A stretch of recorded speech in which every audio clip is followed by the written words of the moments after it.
ये गाजी ये तेरे पुरअसरार बंदे, जिन्हें तूने बख्शा है ज़ौक़े खुदाई। दुनीम इनकी ठोकर से सहराव दरिया, सिमट कर पहाड़ इनकी हैबत से राई। ये शेर बहुत वज़नदार शेर है और इस शेर का लब-ए-लुबाब ये है कि वो लोग जो अपनी ज़िंदगी में जद्दोजहद कर रहे हैं, वो लोग जो मुश्किलात का मुकाबला कर रहे हैं, वो लोग जो जानते हैं सामने चट्टान है लेकिन हौसला रखते हैं कि इस चट्टान के बीच से रास्ता निकालना है, वो लोग दुनिया में बहुतों से मुख्तलिफ होते हैं।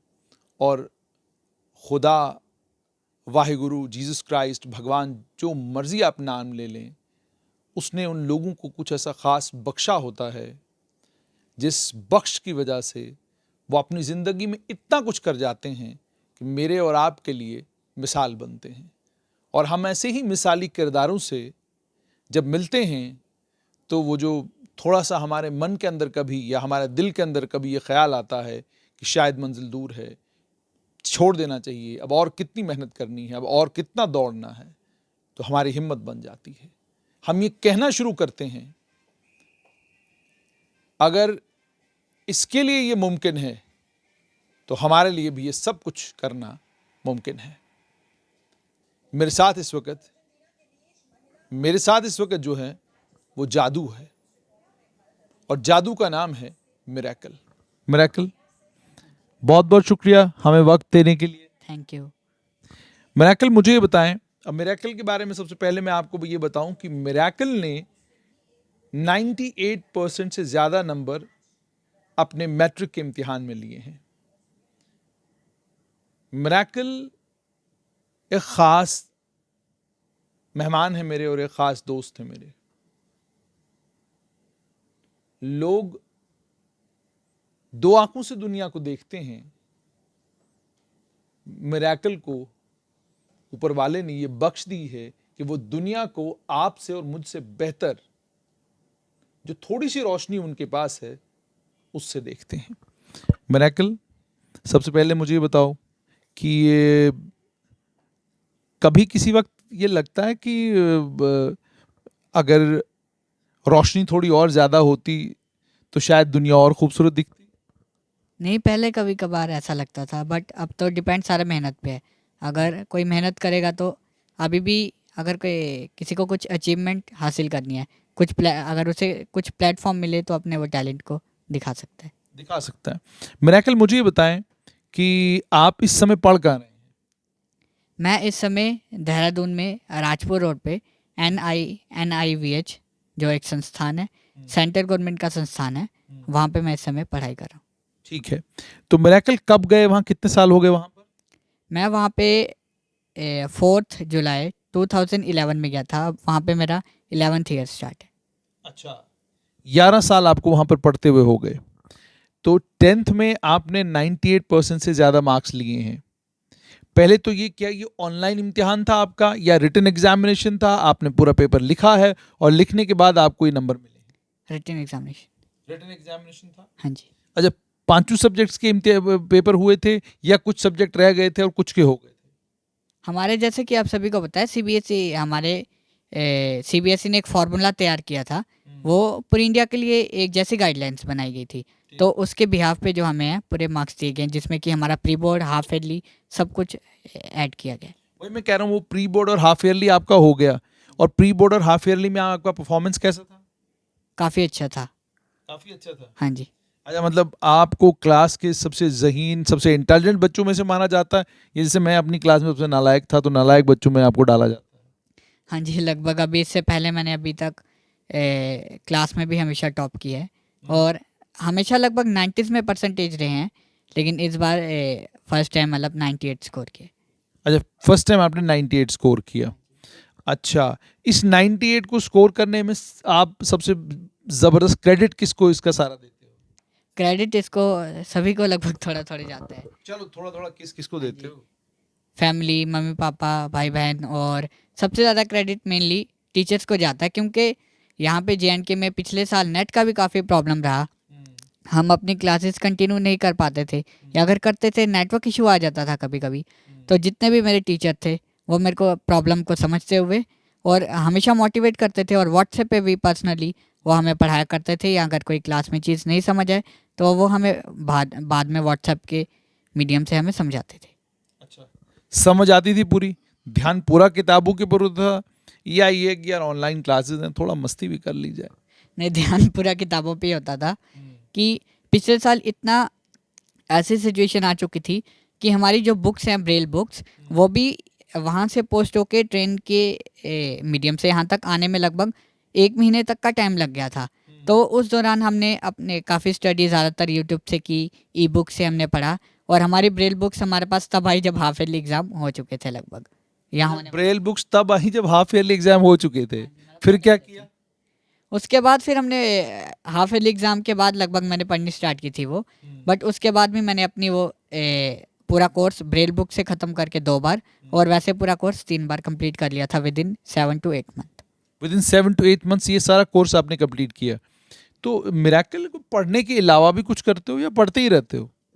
नहीं, पढ़ने के अलावा भी कुछ एक्टिविटीज़ करते हैं, रीडिंग राइटिंग स्किल्स, और सिंगिंग में मैंने 4 स्टेट में मेडल्स और कुछ ट्रॉफीज जीती हैं। ये बात कमाल की हो गई, सिंगिंग की तरफ बात आ गई तो इंटरेस्ट थोड़ा बढ़ गया मेरा। तो आप गाते भी हैं?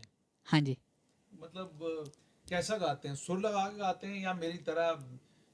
मतलब मैं जब गाना शुरू करता हूँ तो बाहर से लोग आवाज देते हो, भाई साहब हो क्या रहा है, रो रहा है कोई, घर में बंद करो भाई, ऐसा कुछ? या बड़ी खूबसूरत आवाज है और आप गाते कमाल का है? नहीं, बेसिकली शुरू में तो ऐसे ही गुनगुनाते थे, बट जो हमारे 4-5 साल पहले जो हमारे सीनियर भैया दीदी थे, उन लोगों ने मतलब हमें मोटिवेट किया कि नहीं, आप गा सकते हो। पहले स्टार्टिंग में हमें ग्रुप सॉन्ग में लिया जाता था। उसके बाद जब हाउसेस सिस्टम शुरू हुआ स्कूल्स में, तो हाउस के मीडियम से मतलब हर एक को प्लेटफॉर्म मिला, क्योंकि टैलेंट हर एक में होता है, बट जब तक उसे कोई प्लेटफॉर्म नहीं मिले वो अपने टैलेंट को बाहर नहीं ला पाता।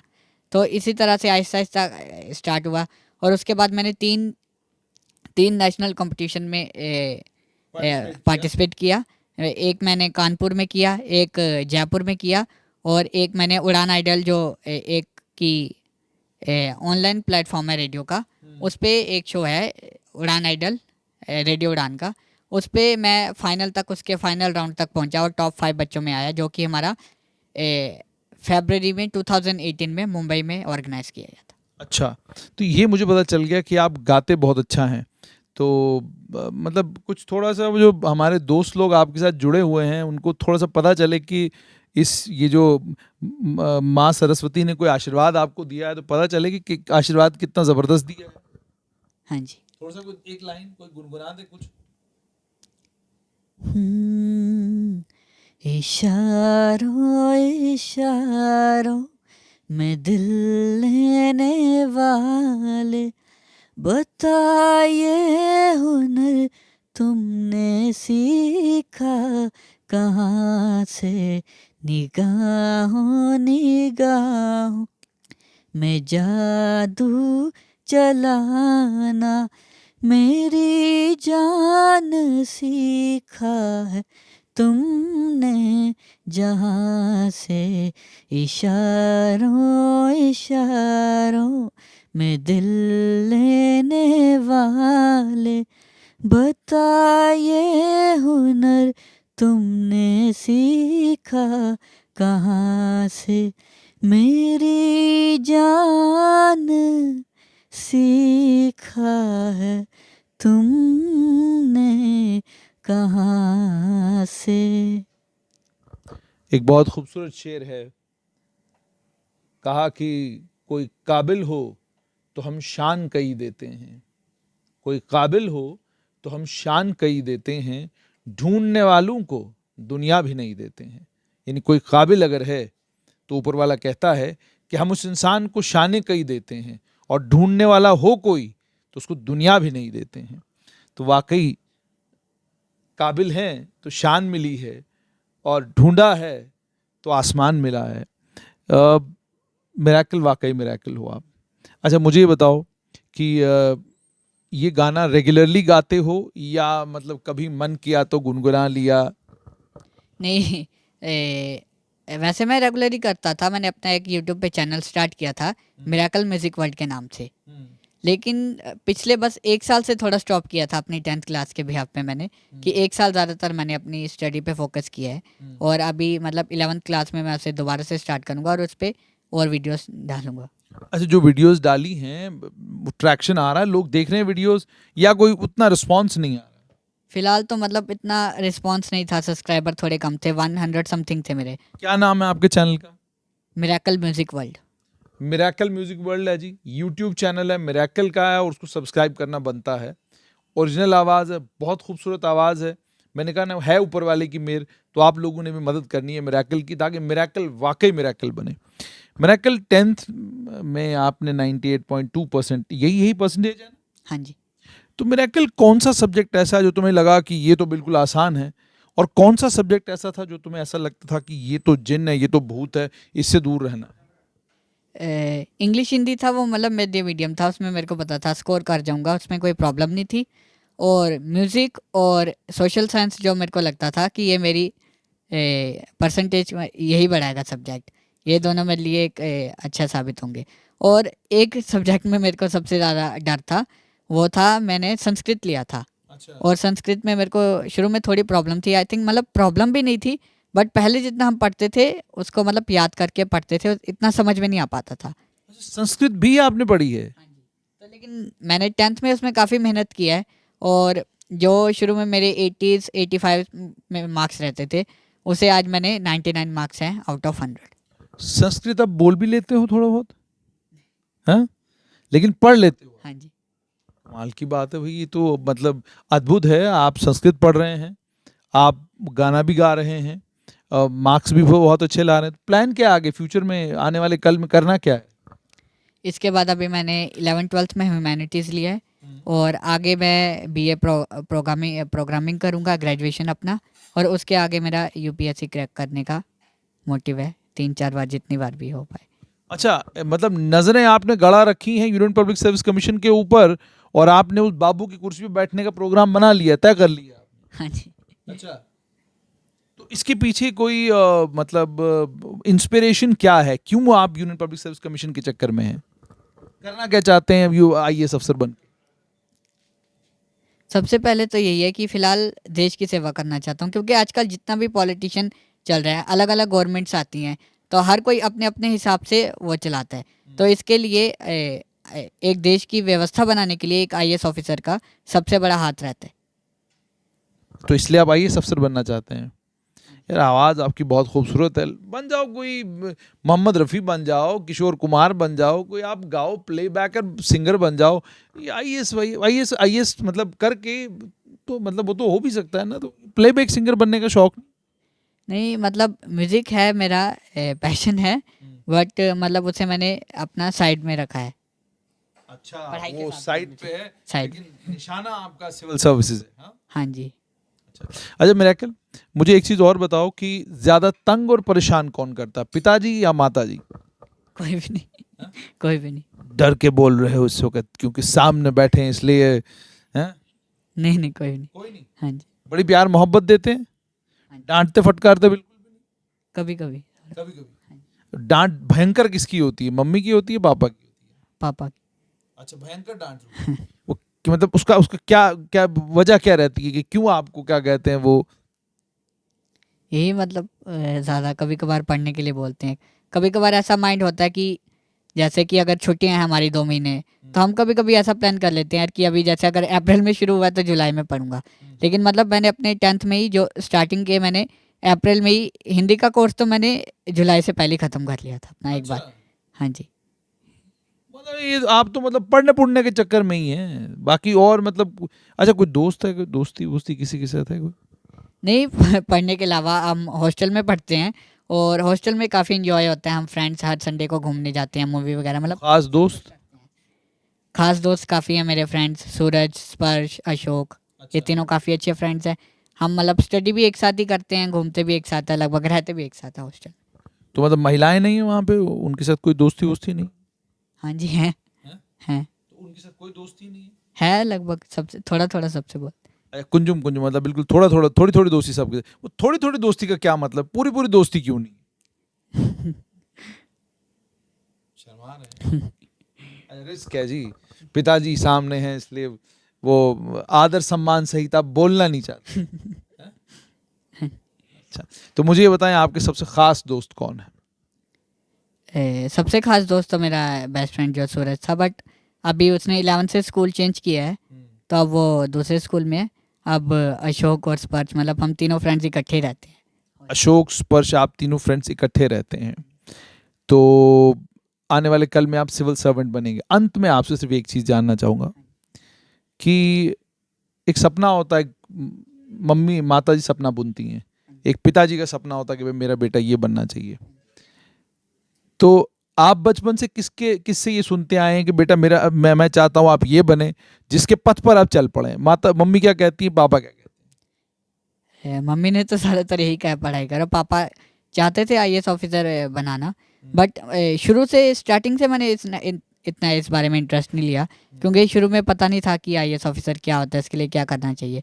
लेकिन जैसे जैसे हम पढ़ाई करते गए, हमारे वहाँ पे भी बहुत सारे आईएएस ऑफिसर्स आते हैं, उनका विजिट होता है, तो अब उनसे बात करने का मौका काफ़ी बार हमें मिलता है, उनकी कॉन्फ्रेंस वगैरह में भी जाने का मौका मिलता रहता है। तो ऐसे ही आहिस्ता आहिस्ता करके इंटरेस्ट बढ़ता रहा, तो इसी तरह से मैंने अपना फ्यूचर प्लान किया। एक तो बहुत अहम सवाल है, वो भी आपसे पूछना चाहता हूँ। समाज का रवैया आपके साथ कैसा है? आप अपनी फैमिली फंक्शंस में जाते होंगे, आप शादी ब्याह के फंक्शंस में जाते होंगे, घूमते फिरते भी तो दाएं बाएं जाते ही हैं लोग। तो समाज का जो सोसाइटी का रिएक्शन है, जब आप बाकी बच्चों के बीच में बैठते हो, क्या कोई दिक्कत, कोई परेशानी का सामना होता है? नहीं। कभी कोई मतलब कभी ये महसूस नहीं होता कि यार ये मुझसे अलग हैं या मैं इनसे बेहतर हूं? कभी नहीं नहीं। तो कोई बहुत सारे दोस्त जो आपको देख रहे हैं, आप हमारे खास दोस्त हैं, तो उनको कोई मैसेज देना चाहेंगे आप? लास्टली मैं लास्ट में ही बोलना चाहूँगा कि ज़्यादातर कोरोना को मतलब किसी ने बहाना मान लिया, और किसी ने मतलब कोई ऑनलाइन क्लास से एब्सेंट रहता था, लास्ट में उनका रिजल्ट भी अभी काफ़ी सीबीएसई ने लेट रिजल्ट, लगभग 70,000 से भी ऊपर 12th के बच्चे हैं, और 20,000 से भी ऊपर हैं 10th के, जिनकी अटेंडेंस कम होने के कारण या कोई ना कोई प्रॉब्लम की वजह से उनका रिजल्ट रोक दिया गया अभी। तो मैं यही कहना चाहूँगा कि जो कोरोना है उसे एक मुसीबत ना मान के, बल्कि एक अपॉर्चुनिटी मान के पढ़ाई तो कीजिए, पढ़ाई के साथ साथ अपने अंदर का नेचुरल टैलेंट तलाशिए और उसको किसी प्लेटफॉर्म पे लाइए। बहुत बहुत शुक्रिया मिरेकल। उरूजे आदम खाकी से महमिल सहम जाते हैं कि ये टूटा हुआ तारा महे कामिल न बन जाए। उम्मीद और तवक्का आप लोगों से ये कि मिरेकल आप लोगों को एक बहुत इंस्पिरेशनल और बहुत ज़बरदस्त मैसेज दे रहा है कि अगर आप चाहें तो आप के लिए कोई भी चीज़ नामुमकिन नहीं, मगर चाहना बहुत ज़रूरी है। और जब आप चाहने लगें तो उस शिद्दत के साथ चाहें कि मंजिल खुद आपको पुकारे कि आ जाओ। उम्मीद और तवक्का ये कि मिरेकल की इस कहानी से आपके जीवन में भी मिरेकल आएगा।